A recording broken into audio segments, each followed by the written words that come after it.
porque eu conheço uma parte da minha família que eu ainda não conhecia, né?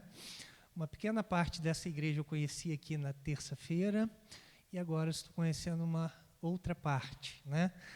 E eu sempre falo que a família de Deus é todo aquele que converteu e entregou o seu coração a Jesus Cristo, né?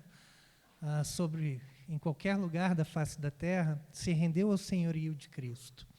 Mas, quando falamos da Igreja Batista, né, eu costumo dizer que a Igreja Batista é a igreja da família que eu tenho o sobrenome. Consegue entender? Né? As outras famílias fazem parte, são da mesma forma família. Mas a identificação com os batistas, né, ela é muito grande, porque eu sou filho de pastor batista, frequento a Igreja Batista, já disse a alguns irmãos, desde o ventre da minha mãe. Então, é uma alegria estar aqui compartilhando com vocês e vivendo com vocês esse momento. Bom, foi-me dito, eu queria apresentar a minha esposa Hélida, está aqui à minha direita, à esquerda de vocês, e o Caio, que é o filho mais velho, né, hoje está com 16, 17 anos, 17, né, e o Heitor fugiu, né, foi lá beber uma água, foi ao banheiro, e nós temos o Murilo, que não está conosco hoje, porque ele tinha um compromisso lá na Igreja Batista do Novo Mundo, então ele está lá cumprindo a tarefa para a qual ele foi escalado hoje, né? Mas, tendo dito isso, quero confirmar e reafirmar a minha alegria de estar aqui com você nessa noite. Nós estamos numa noite chuvosa, um dia que seria muito bom para ficarmos em casa, né, assistirmos talvez uma televisão, vermos um filme, mas escolhemos estar na casa do Senhor, na presença do Senhor, e essa é a melhor escolha que você e eu poderíamos ter feito.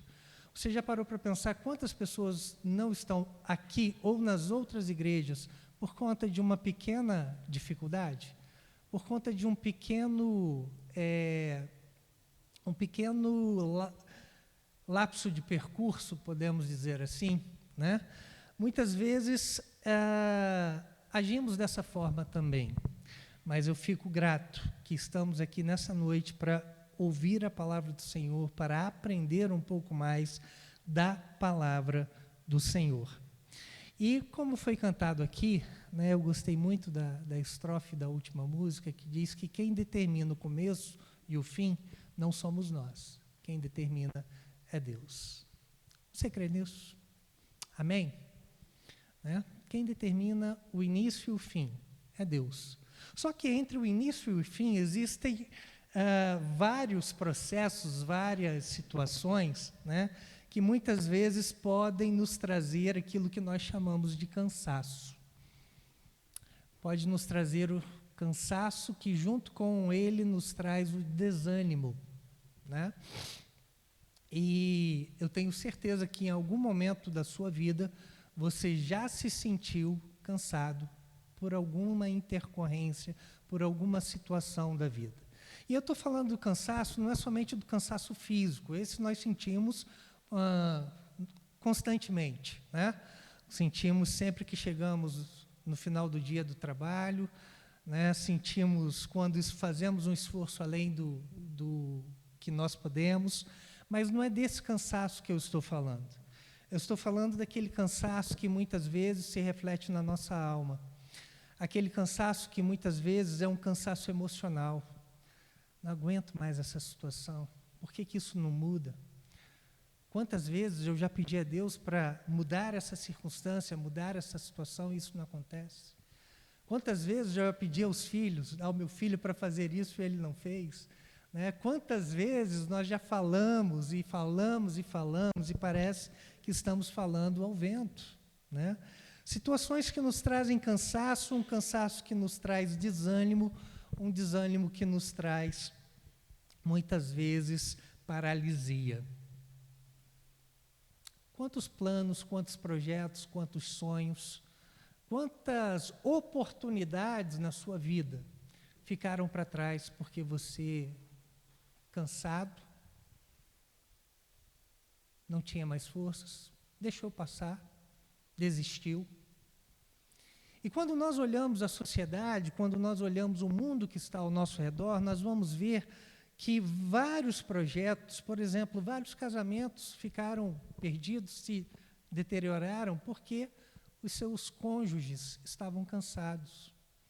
Várias oportunidades foram perdidas por você e por mim, porque nós estávamos cansados, desanimados, paralisados pelas circunstâncias da vida. E isso é um reflexo da sociedade que nós estamos vivendo, né?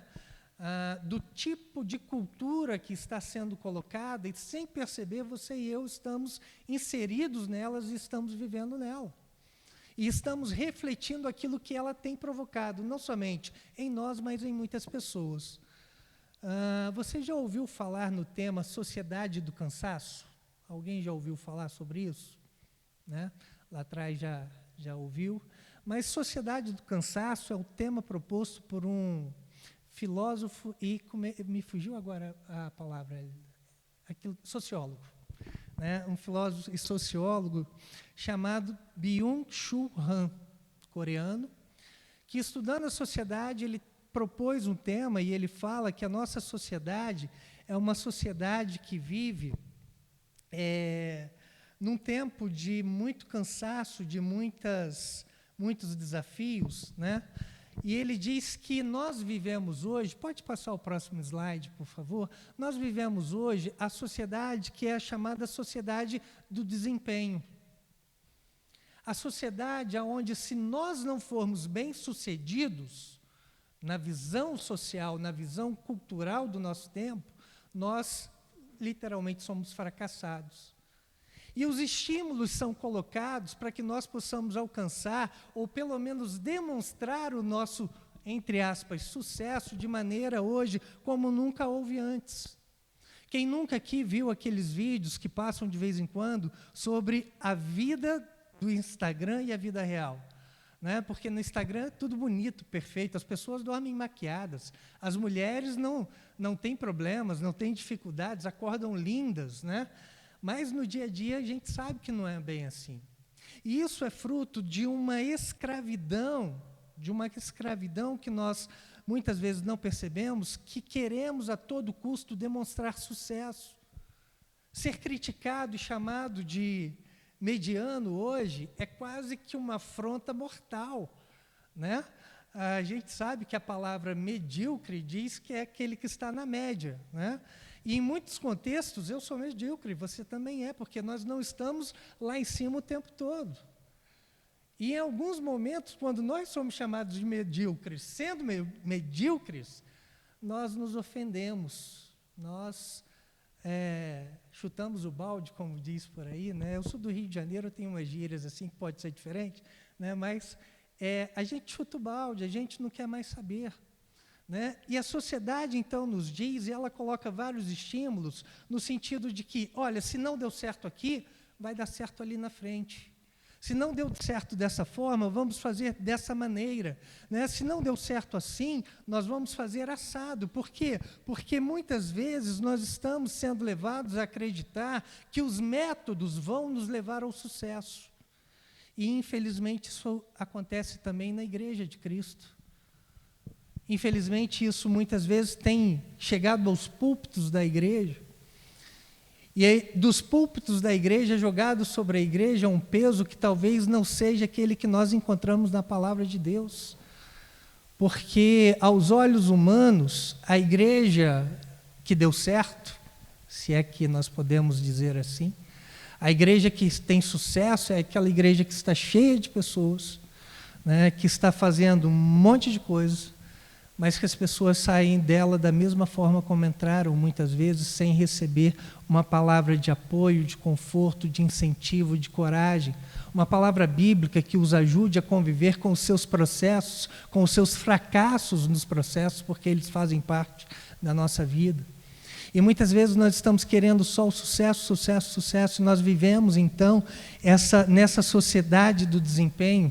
E uma fala dele, então, do Byung-Chul Han, é dizer que nós vivemos hoje aquilo que ele denominou como violência neural.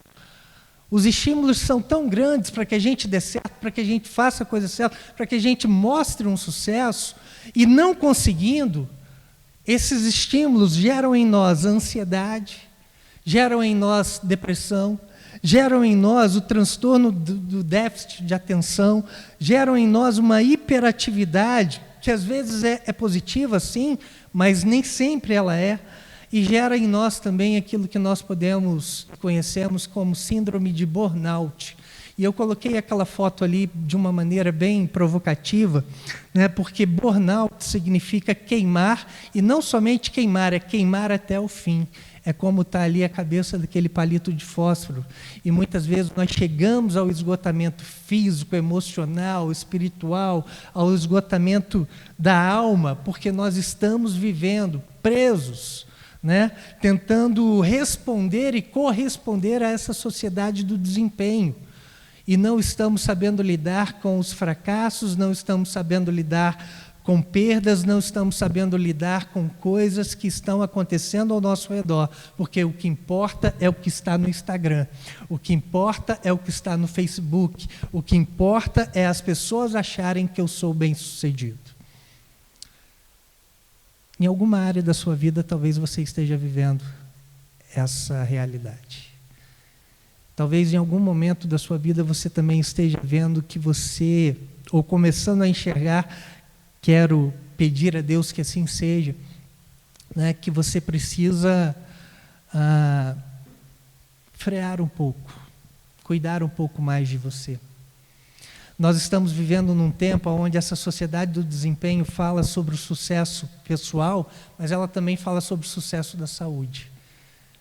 As academias estão lotadas, mas junto com as academias estão lotados os gabinetes dos psicólogos, dos psiquiatras, porque corre-se muito em busca de um tipo de saúde, esquece da saúde mental, da saúde espiritual, isso é colocado de lado, isso não é valorizado.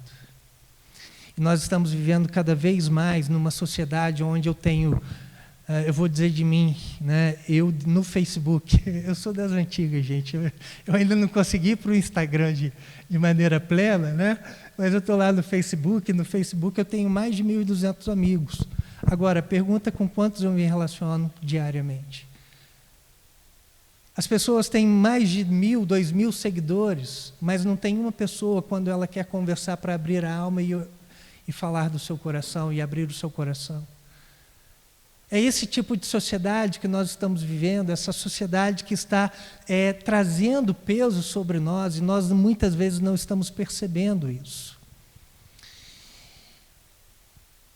E desde que eu fui convidado a estar aqui para pregar e para falar a vocês, eu tenho pedido a Deus que traga uma palavra ao meu coração, que trouxesse uma palavra ao meu coração, para que pudesse falar ao coração de vocês também. Porque muitas vezes nós estamos olhando as coisas que estão acontecendo ao nosso redor e estamos dizendo, fulano está tendo sucesso, cicrano está indo bem, mas eu não estou conseguindo sair do lugar. As circunstâncias não têm permitido com que o avanço que eu deseje aconteça. Mas a minha pergunta é, será que não? Será que você trocaria o estilo de vida, a vida que você tem hoje, pela vida que talvez algumas pessoas tenham, de sucesso pessoal, mas de profundo fracasso emocional? Será que é isso que Deus deseja para nós? E eu fico pensando, então, como é que nós poderíamos fazer esse paralelo e fazer essa comparação entre a sociedade que nós estamos vivendo e aquilo que a palavra de Deus nos apresenta.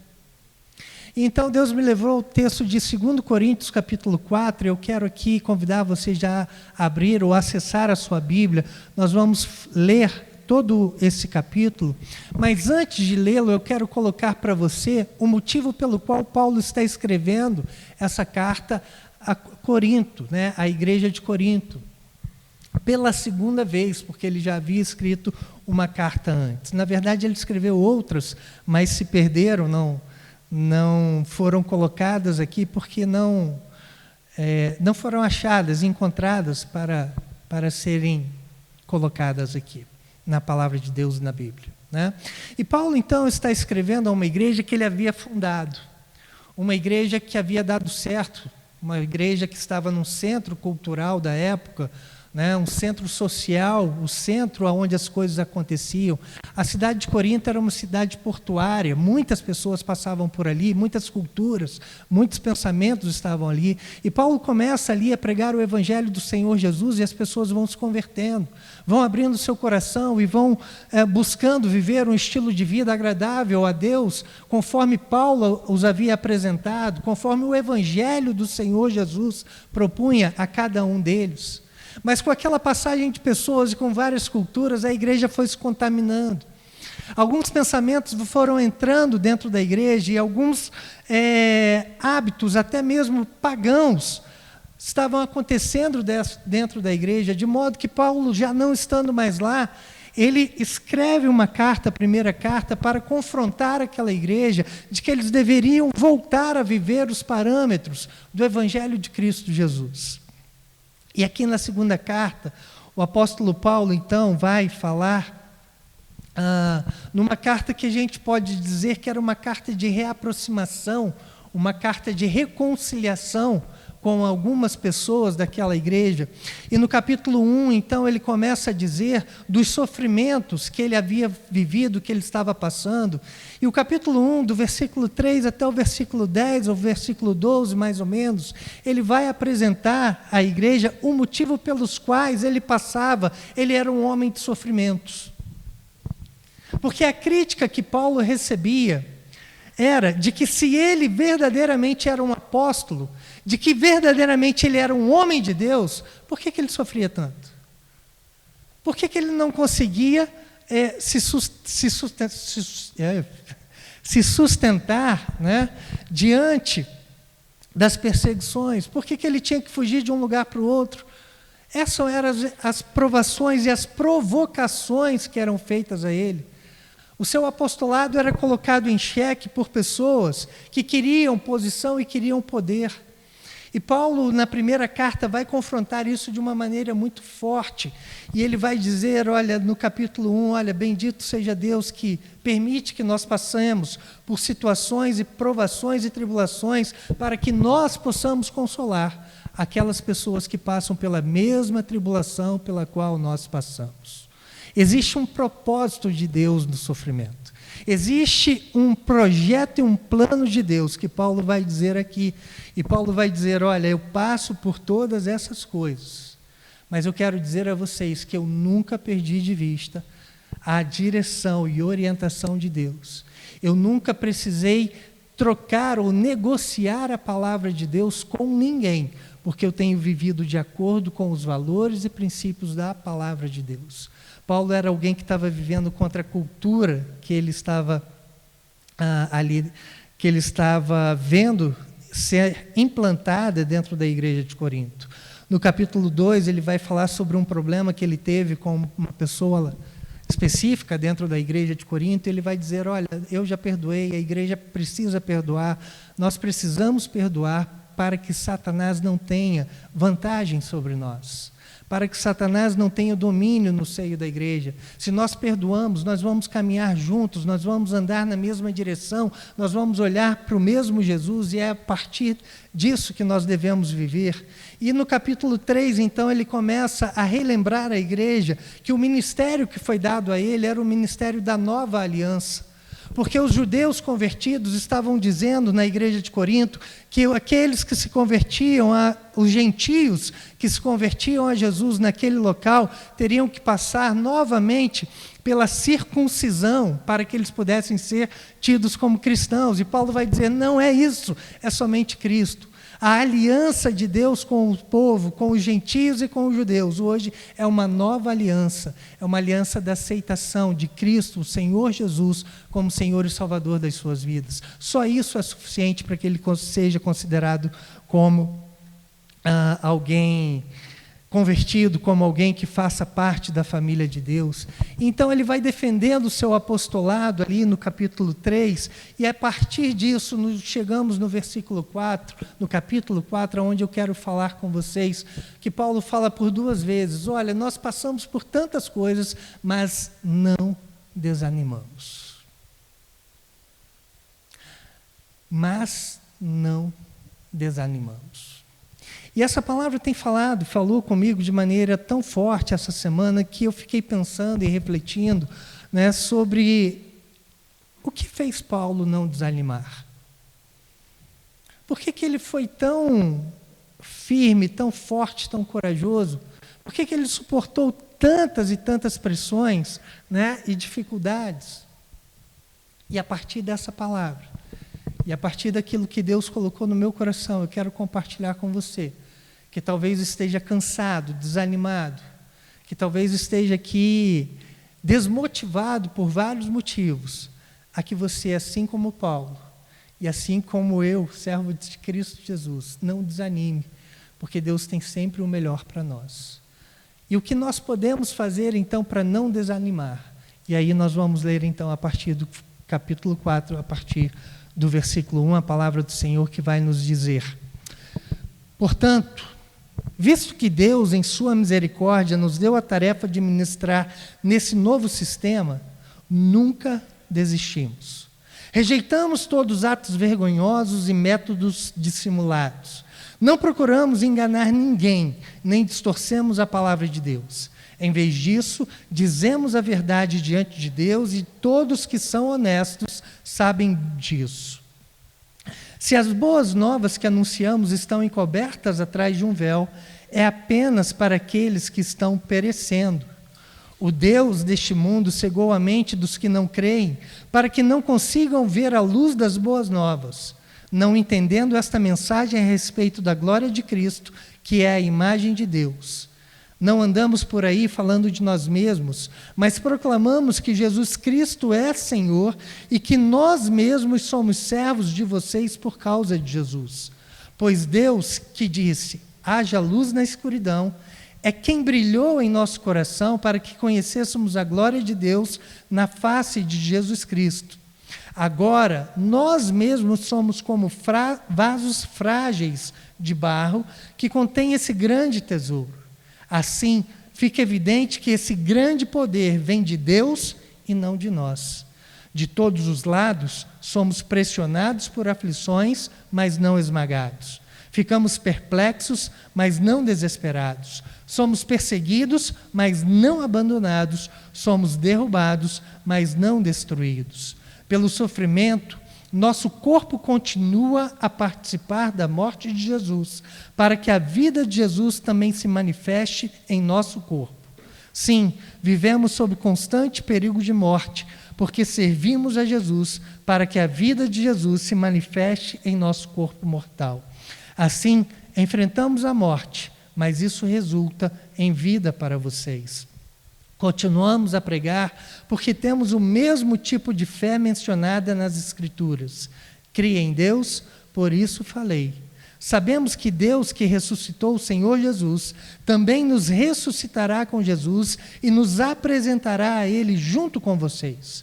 Tudo isso é para o bem de vocês. E à medida que a graça alcançar mais pessoas, haverá muito mais ações de graças, e Deus receberá cada vez mais glória. Por isso, nunca desistimos. Ainda que nosso exterior esteja morrendo, o nosso interior está sendo renovado a cada dia. Pois estas aflições, pequenas e momentâneas, que agora enfrentamos, produzem para nós uma glória que pesa mais do que todas as angústias e durará para sempre. Portanto, não olhamos para aquilo que agora podemos ver.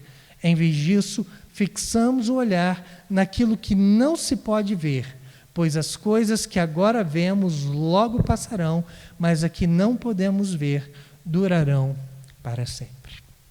Amém? Vamos orar mais uma vez? Pai querido, nós nos colocamos diante do Senhor. E aqui, ó Deus, nós entregamos o nosso coração a Ti, a nossa mente, pedindo a Deus que o Teu Espírito opere em nós e retire do nosso coração e da nossa mente tudo aquilo que possa nos impedir de ouvir a Tua doce, santa e bendita voz. Ó Pai, nós Te pedimos, ó Deus, que seja única e exclusivamente a Tua palavra a ser pregada aqui neste momento. E que ela seja, ó Deus, um bálsamo, que ela seja, ó Deus, alimento, que ela seja, ó Deus, escudo para o nosso coração e para o nosso viver. Que ela seja, ó Deus, algo que venha do Senhor a tratar o coração de cada um aqui presente, porque, Pai, nós cremos e sabemos que a Tua palavra nunca há de voltar vazia. E assim nós pedimos que ela cumpra em nós o propósito para o qual ela está sendo entregue nesta noite. Ó Deus, que não seja as minhas palavras, os meus pensamentos, mas seja a Tua palavra e os Teus pensamentos a ecoar aqui nesta noite, a falar aos nossos corações e pela ação do Teu Espírito a serem lembradas e relembradas, ó Pai, durante essa semana que se inicia também no dia de hoje. E que nós possamos aqui, ó Deus, somente, tão somente, abrirmos nosso coração e receber do Senhor força, alegria e esperança, pois sabemos que isso também nos será dado através da Tua palavra. Fale ao nosso coração e eu te peço, Pai, não olhe para as minhas imperfeições e incapacidades, mas tão somente me use como instrumento do Senhor para a honra e glória do Teu nome. Assim nós oramos e agradecemos, Pai, no nome de Jesus, Teu Filho Santo amado. Amém e amém. Queridos, esse texto, quando eu estava lendo, algumas palavras me chamaram a atenção. E dentro dessas palavras, uma palavra que me chamou a atenção foi quando Paulo diz, no versículo 4, se eu não me engano, né, que o Evangelho do Senhor Jesus, que ele chama de tesouro, nos foi dado para ser guardado em vasos de barros. Tesouro é uma palavra que você e eu muitas vezes gostamos de ouvir, porque ela mexe com o nosso imaginário, não é verdade? Quem nunca aqui ouviu aquela história do pirata, ou ouviu, né, se imaginou como alguém em busca do tesouro? Porque o tesouro vai trazer para nós alguns benefícios que a sociedade do desempenho deseja. Ou seja, se eu me torno alguém milionário de hoje para amanhã, automaticamente vem para mim poder, vem para mim influência, vem para mim reconhecimento, vem para mim uma série de coisas que eu talvez deseje e não tenha. Né? E não tenha por quê? Porque eu não tenho posse daquilo que a sociedade do desempenho valoriza como sendo tesouro. Mas Paulo é um apóstolo que vai nos dizer que o tesouro maior da vida de um cristão não é o seu bem material, não é aquilo que ele tem, mas ele vai dizer, porque este ministério que nos foi dado, e falando em referência ao Evangelho do Senhor Jesus, ele vai dizer, este é o meu tesouro. Este é o tesouro que Deus tem para a minha vida e para a sua vida. E se você não acredita, eu quero confirmar, porque a palavra de Deus vai nos dizer que este tesouro vai trazer para você reconhecimento, vai trazer para você poder, vai trazer para você esperança, alegria. Talvez não da forma como você desejaria desfrutar disso no dia de hoje, mas quando nós vivemos sobre o poder da riqueza, do tesouro que é o Evangelho de Cristo Jesus, nós somos reconhecidos por Deus como filhos dele. Nós somos elevados a uma posição de criaturas ou criação a filhos em adoção. Nós somos garantidos de que toda a herança prometida a Jesus Cristo também estará disponível a cada um de nós. Nós somos reconhecidos como irmãos de pessoas que nós talvez nunca vimos na nossa vida, mas que quando nós encontramos, os nossos laços são tão fortes, são tão profundos, os nossos laços espirituais, que todas as outras coisas se colocam de lado e nós estamos vivendo e abençoando e ajudando uns aos outros. Nós nunca estaremos sozinhos, nós nunca estaremos desamparados, como a palavra de Deus vai nos dizer. Por quê? Porque habita em nós algo precioso, porque nós temos dentro de nós algo que é valioso e que deve ser compartilhado com aqueles que estão ao nosso redor. O apóstolo Paulo aqui vai dizer, e alguns versículos vão nos chamar a atenção, a irmã pode passar aí o slide, que eu chamei a atenção de algumas falas do apóstolo Paulo nesse capítulo 4. E ele diz, rejeitamos todos os atos vergonhosos e métodos dissimulados. Não procuramos enganar ninguém, nem distorcemos a palavra de Deus. Em vez disso, dizemos a verdade diante de Deus, e todos que são honestos sabem disso.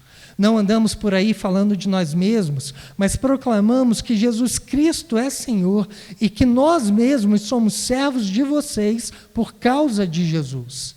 Agora nós mesmos somos como vasos frágeis de barro que contêm esse grande tesouro. E assim fica evidente que esse grande poder vem de Deus e não de nós. O que Paulo está dizendo aqui é que, ao contrário dos seus opositores na igreja de Corinto, ele não precisaria distorcer nenhum fato, ele não precisaria inventar nada, ele não precisaria colocar uma máscara para dizer que ele era um homem bem-sucedido, ele não precisaria ostentar riquezas para demonstrar o seu sucesso, porque no seu entendimento, ele vivia de maneira simples e de maneira verdadeira diante de Deus e diante da igreja. Ele vivia, as verdades do Evangelho do Senhor Jesus. O que Paulo está dizendo aqui à igreja é aquilo: olha, o que eu falo, o que eu prego, eu vivo.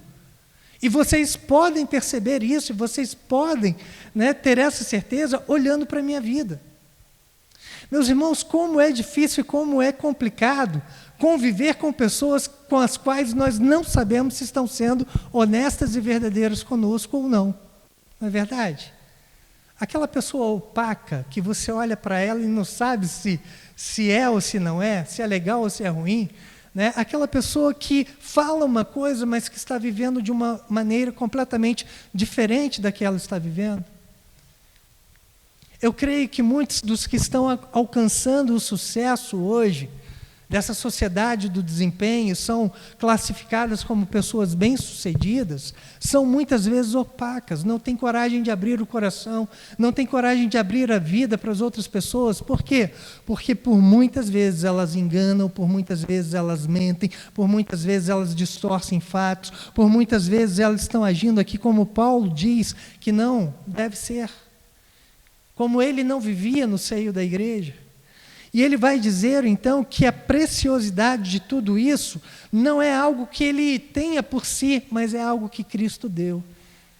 O seu Evangelho, a sua palavra, o seu amor, a sua graça e a sua misericórdia. E ele fala, então, da questão do vaso de barro, e eu acho isso interessante para você e eu podermos entender um pouco melhor, porque no tempo de Jesus não havia cofres. No tempo de Jesus não havia banco para você ir lá e depositar o valor que você tem, os recursos que você tem. Todas as riquezas eram pedras de ouro, joias preciosas, tudo aquilo que as pessoas tinham de valor, para tentar disfarçar e enganar o ladrão, ela pegava um vaso, aqueles vasos botijas com pequenas aberturas, mas elas pegavam os mais simples, os mais comuns, para tentar enganar aquela pessoa que aquilo não tinha valor. Que ali não era um vaso de valor, era um vaso simples para ser usado em algo nas atividades da casa. E eles tinham os vasos maiores, mais bonitos, aonde algumas coisas eles guardavam lá para dizer que eram vasos de honra. Mas Paulo está fazendo uma referência para você e para mim, dizendo que nós somos esse vaso, que não tem honra, que não tem valor, que muitas vezes as pessoas nos desprezam, que muitas vezes as pessoas nos colocam como vamos dizer, segunda classe ou coisa parecida, mas nós somos vasos de barro e somos vasos de honra para o Senhor, porque aquilo que está guardado dentro de nós é precioso demais e ninguém pode comprar. Não há ninguém que possa dar nada que seja o valor que nós temos quando temos Cristo Jesus no nosso coração, quando o Espírito Santo habita em nós. Então, nessa sociedade que nós estamos vendo do desempenho que é proposta e falada, nós precisamos sim lutar por uma vida digna. Eu não estou falando que não temos que trabalhar, não é isso. Mas eu estou falando que o nosso objetivo maior não é esse. O nosso objetivo maior é viver aquilo que a palavra de Deus diz, sermos íntegros, corretos, verdadeiros, sermos transparentes com as pessoas, vivermos aquilo que pregamos, vivermos o amor que falamos, expressarmos a misericórdia que nós dizemos expressar, né?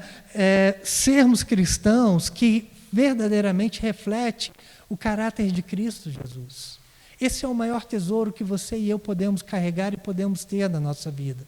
É quando alguém olha para nós no meio de uma multidão e ele diz assim, cara, você é diferente. Já passou por isso? Né? No trabalho, algumas vezes eu já passei. Pessoas paravam quando eu era bancário e estava no caixa, umas 2 vezes duas pessoas pararam e disseram, você é cristão? Eu falei, sou. Ela dá para perceber, porque você é diferente desses que estão ao seu redor. Irmãos, isso para mim é muito agradável. Quando eu era adolescente não, jovem, estava...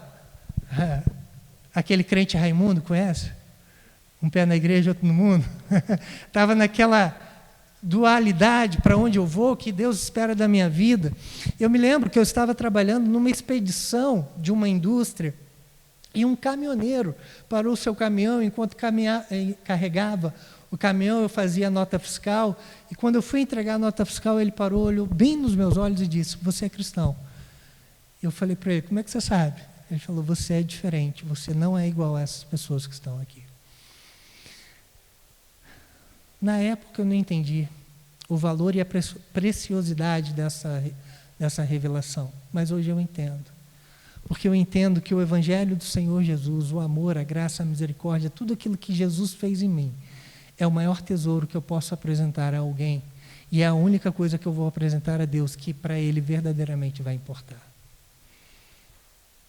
Deus não quer saber quanto eu tinha na conta aqui. Ele sabe. Deus não quer saber qual era o meu carro.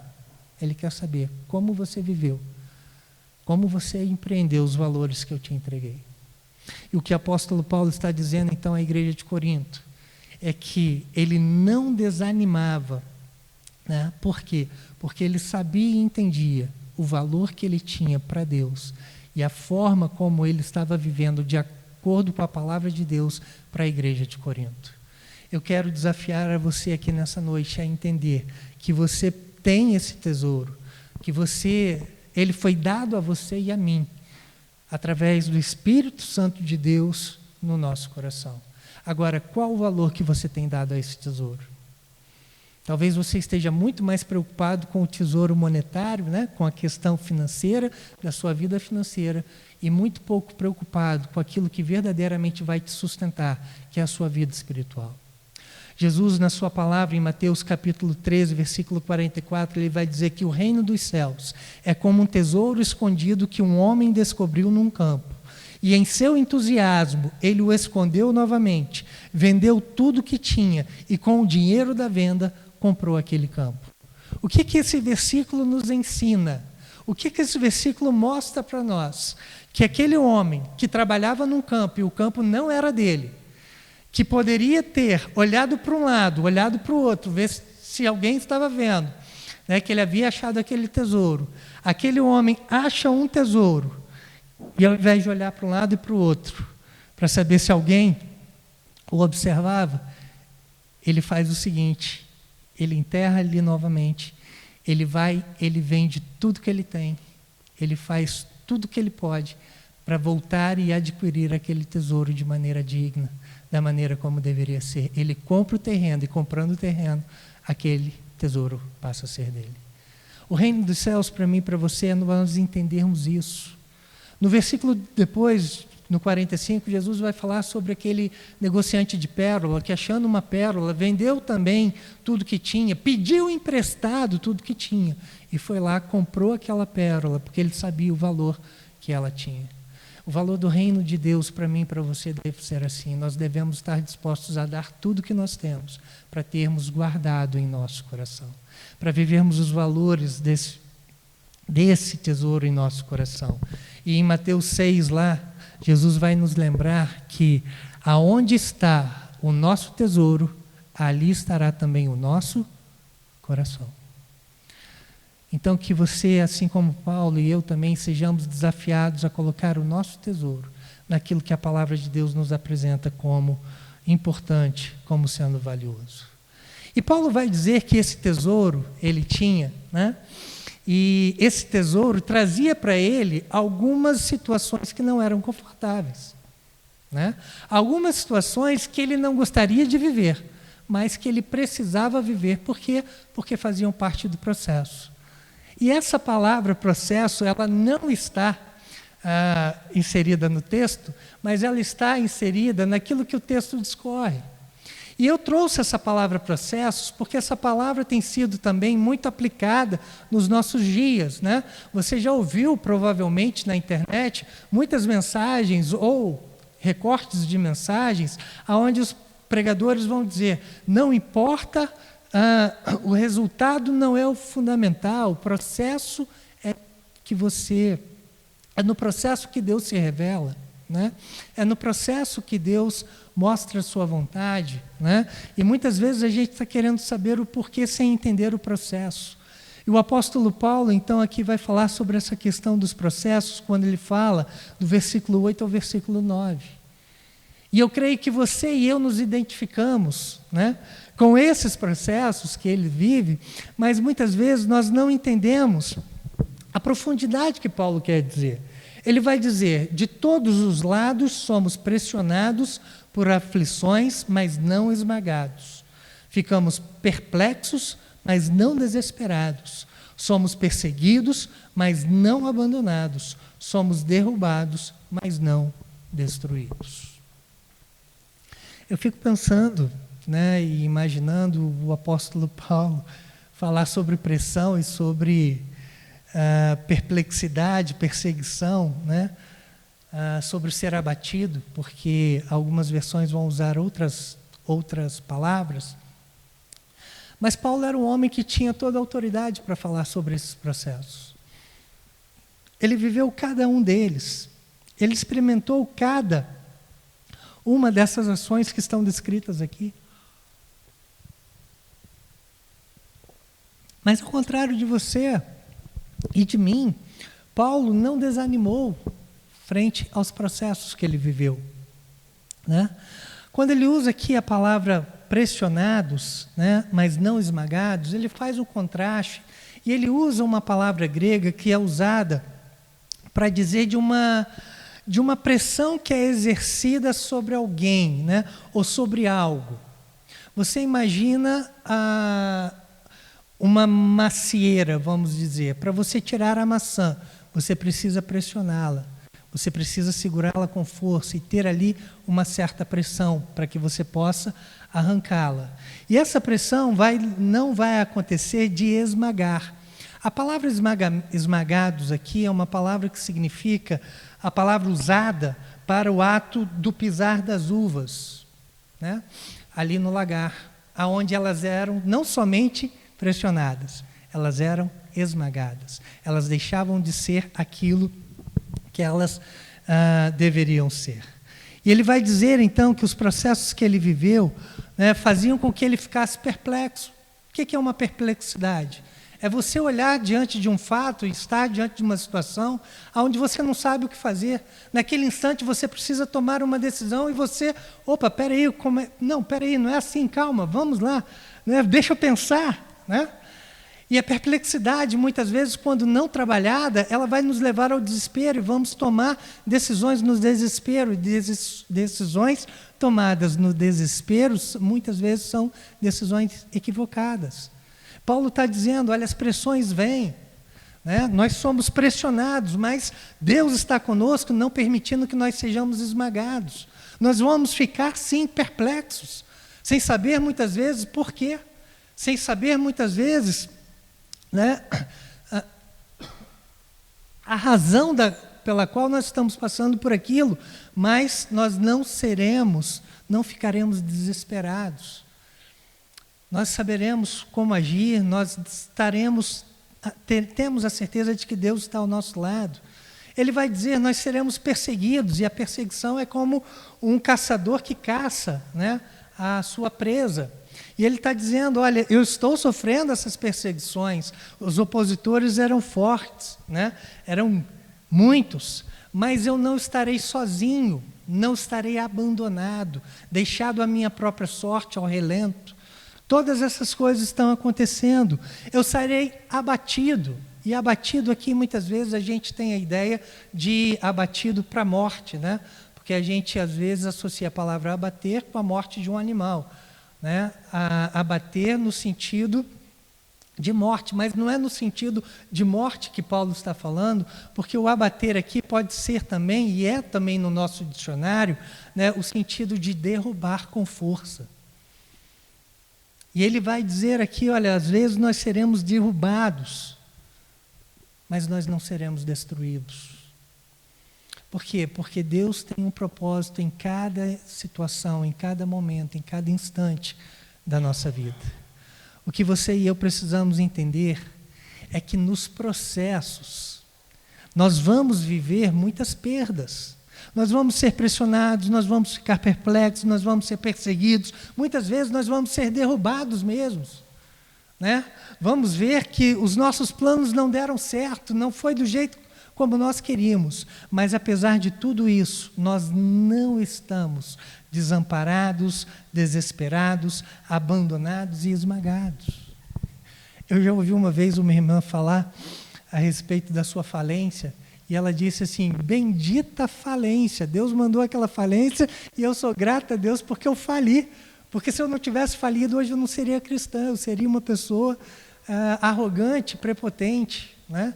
Então, processos Deus permite a nossas vidas para que nós possamos amadurecer, crescer, mas também para que nós possamos ver a sua presença constante sobre nós. No livro de Corinto, nessa segunda carta, no capítulo 1, versículo 9, o apóstolo Paulo vai dizer: nós passamos por uma tribulação tão grande, tão forte, que nós tínhamos sobre nós a sentença de morte. Mas isso Deus permitiu para que não confiássemos em nós, mas em Deus, que ressuscita os mortos. E é esse, então, o intento e o desejo que o apóstolo Paulo quer trazer ao meu coração e ao seu coração, né? Que nós vamos passar por lutas, por problemas, e não desanimamos. Por quê? Porque o Senhor está ao nosso lado. Porque Ele é o nosso refúgio, Ele é a nossa fortaleza.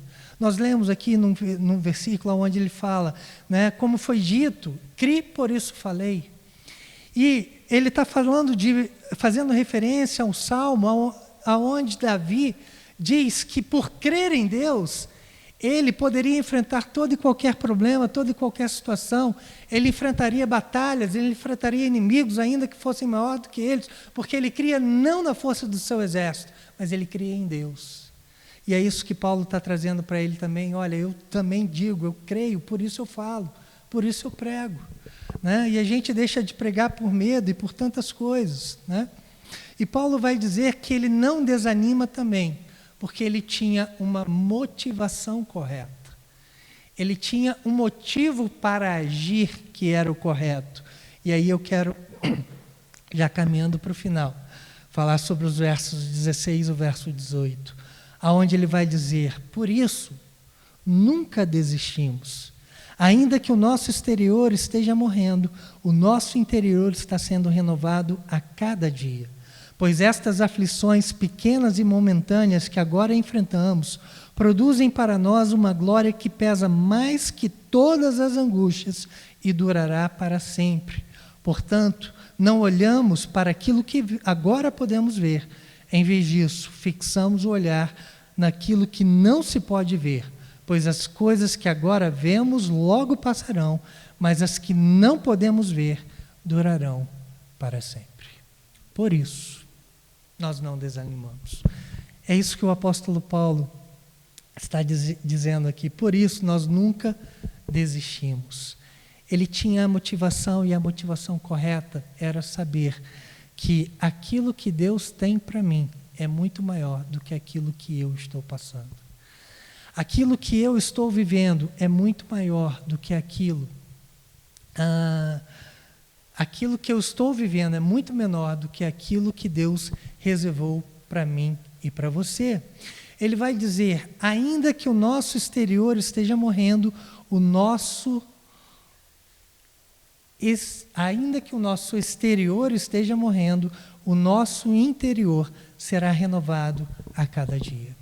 Paulo aqui está fazendo uma provocação mesmo, porque ele diz que, em algumas traduções, né, ainda que o nosso corpo se corrompa, ou seja, ainda que a idade cronológica, as coisas exteriores afetem o nosso corpo físico, né, e o nosso corpo físico se desgasta ao longo dos anos, né, ele diz que as experiências que ele está vivendo com Deus faz com que o seu interior, o seu espírito, a sua alma se renove de dia em dia. Nós vivemos a sociedade que exalta o belo externo, mas nós somos pessoas chamadas para nos tornar belas interiormente.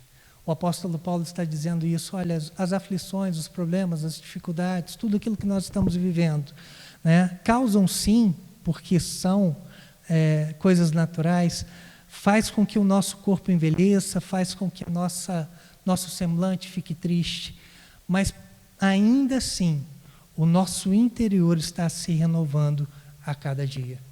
E aqui que eu acho mais bonito, que eu acho mais interessante, que ele diz, pois estas aflições, pequenas e momentâneas. Se tem alguém que tem motivo para dizer que foi perseguido e maltratado, foi Paulo. Paulo foi apedrejado. Você nunca foi? Fora aquela pedrinha que tacaram em você, né, quando criança, mas apedrejado no texto, como diz, não, a gente nunca foi. Paulo foi humilhado, Paulo foi açoitado 3 vezes, Paulo foi abandonado diante do Sinédrio, Paulo sofreu naufrágio, Paulo foi picado por uma cobra, Paulo foi preso várias vezes, Paulo viveu, né, aquilo que você e eu não gostaríamos de viver em momento nenhum e talvez, provavelmente, nunca vivemos em momento algum. E por muito menos você e eu já desistimos. Mas ao invés disso, Paulo, né, ao invés de desistir, a perseguição fez com que ele continuasse pregando em outros pontos. Para onde ele ia, ele anunciava a palavra do Senhor. Na prisão, ele louvou o Senhor, ele cantou ao Senhor. Diante de Agripa, o rei, ele expressou e falou da palavra do Senhor. Ele sempre usou, né, as ações externas para que ele pudesse proclamar e falar do amor e da graça de Deus. E tudo isso por quê? Porque a visão dele não estava naquilo que ele tinha ou naquilo que ele perdeu, mas estava naquilo que Deus ainda haveria de lhe dar, que era a vida eterna, que era receber, né, a ressurreição em Cristo Jesus, como ele fala aqui no texto também, mas saber que o reino dos céus, aquele lugar preparado por Jesus, seria o local onde ele passaria toda a sua eternidade.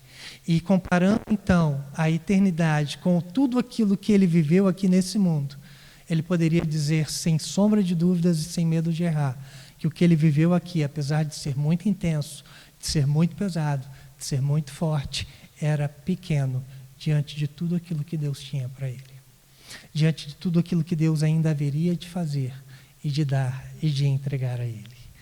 E queridos, então eu quero terminar essa palavra falando a você que nós temos a motivação também correta em nossos corações para que nós possamos continuar, para que nós não desistamos, para que nós possamos olhar com perspectiva do futuro, né? Entendendo que aquilo que nós estamos vivendo hoje não pode ser comparado ao que Deus pode fazer no dia de amanhã.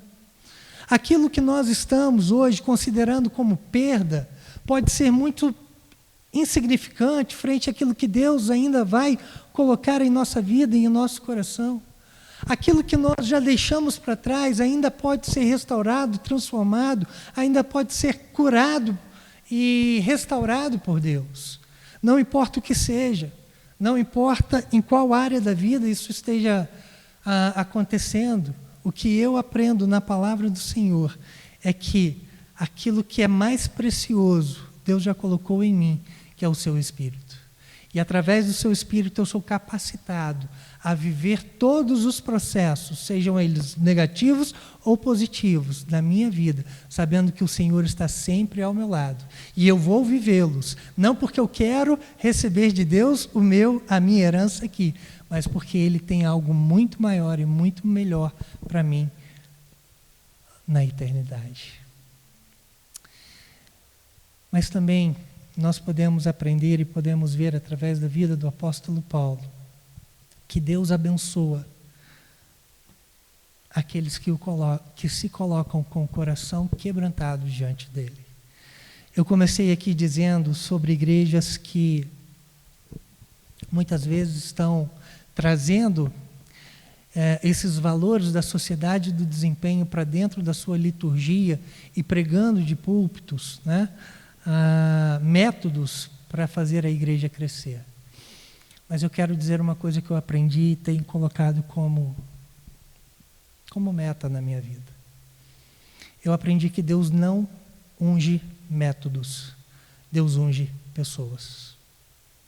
E pessoas que se colocam diante de Jesus, diante do Senhor, para serem ungidas por Ele, abençoadas por Ele, para serem guiadas pelo seu Santo Espírito, podem ter aos olhos humanos aquilo que é considerado fracasso, mas diante de Deus ela vai ouvir: servo bom e fiel, sobre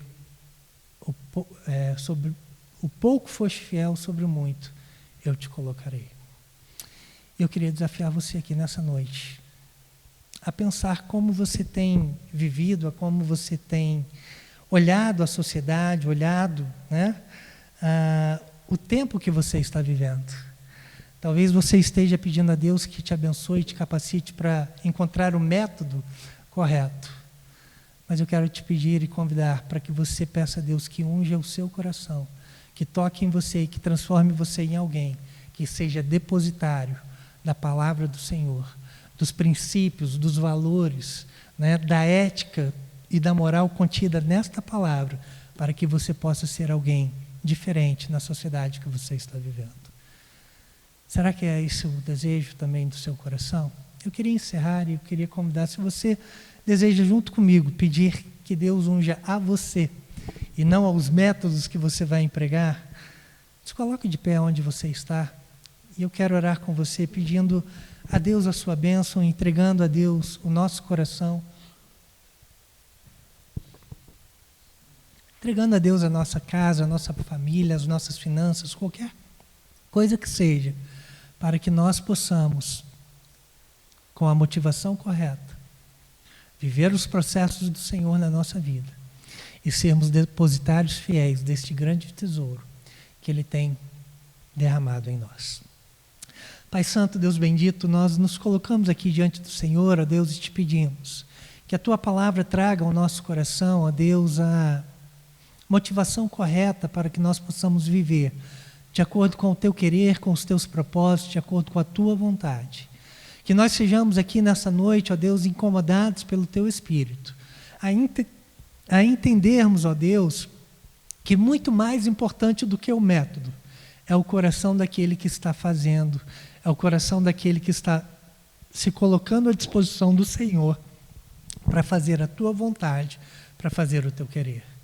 Então, Pai, eu coloco cada um dos meus irmãos aqui nessa noite. Aqueles que estão enfrentando problemas familiares, ó Deus, que o Senhor os unja, para que nessa noite, para que ainda nesta semana, esses problemas possam ser resolvidos para a honra e glória do Teu nome. Aqueles que estão cansados, desanimados, ó Deus, porque se sentem inferiores a outras pessoas, que eles sejam revigorados agora pela ação do Teu Espírito, relembrando a eles que mais importante do que ser reconhecido pelos homens, eles são reconhecidos como filhos Teus, pela fé que eles têm em Cristo Jesus. Aqueles que estão, ó Deus, passando por problemas financeiros, possam reconhecer que o Senhor é o provedor, que o Senhor é o dono da prata e do ouro, e o Senhor, ó Deus, não quer que nós vivamos na pobreza. E o Senhor há de nos abençoar, para que nós possamos, ó Deus, honrar os compromissos financeiros que nós temos. Pai, nós queremos te pedir, ó Deus, que o Senhor toque em nosso coração e que o Senhor nos ajude a viver e a ser verdadeiros cristãos, verdadeiros servos, verdadeiras pessoas para a honra e glória do teu santo e bendito nome. Assim, Pai, nós te pedimos e oramos e agradecemos no nome de Jesus, teu Filho Santo amado. Amém e amém. Que Deus abençoe a cada um de vocês.